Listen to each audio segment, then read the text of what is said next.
So with that, let's bring in Michael Berry, General Counsel for First Liberty Institute, which filed the lawsuit on behalf of these service members. He's also an Afghanistan war veteran and a member of the Marine Corps Reserve who's asking for a religious exemption to the vaccine mandate himself. So, Michael Berry, thank you, and thank you for your service, and good to have you here. So the legal battle here is really one of freedoms under the Constitution and versus readiness, which the Pentagon says is the reason that they want all members to be vaccinated, right? That's right, Martha. And, you know, First Liberty Institute just won this really first major victory against the vaccine mandate across the nation. We're really thrilled with the outcome. And just as you said, look, if the military is really concerned about accomplishing the mission and readiness and force and strength, then why are they kicking people out? Why are they kicking out Navy SEALs who should be fighting for our freedoms and fighting to defend this nation instead of fighting for their jobs? That's un-American and it's unconstitutional, as the court held. Yeah, you know, I want to play this soundbite from John Kirby, who was representing the other side, or speaking on behalf of the other side. Here's what he said. Religious exemptions for military medical requirements they are typically historically very rare.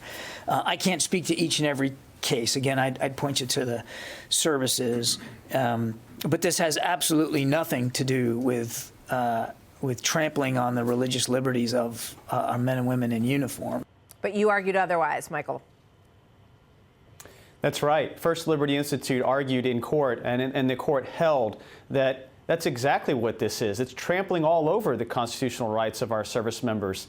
When the military allows hundreds, possibly thousands of medical exemptions, administrative exemptions, but doesn't grant a single religious exemption, the only way to describe that is just blatant religious hostility. It's unconstitutional. It violates federal law.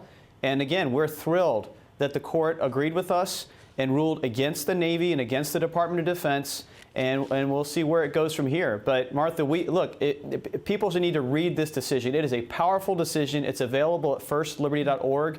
People need to read for themselves. This is a blueprint for how to fight this vaccine mandate the proper way, especially for those who have a religious objection, just like our clients do. And what was their primary religious objection, if you can sum it up?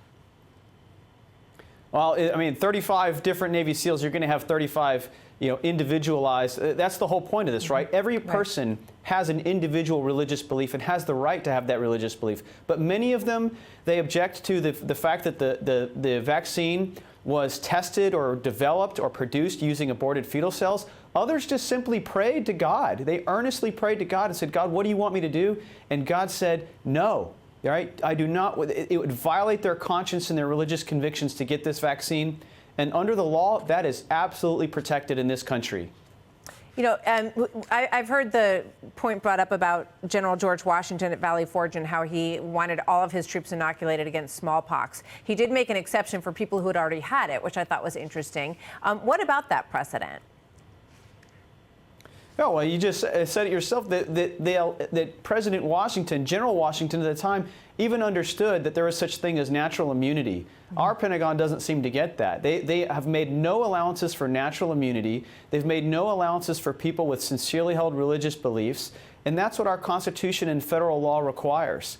So, and talking about historic precedent, let's talk about Desmond Doss, Medal of Honor recipient, who was threatened with court-martial because of his religious conscience and objection to having to carry a weapon and use a weapon in combat. And our military found a way to allow him to serve with his religious beliefs and his conscience intact, and he went on to receive the Medal of Honor.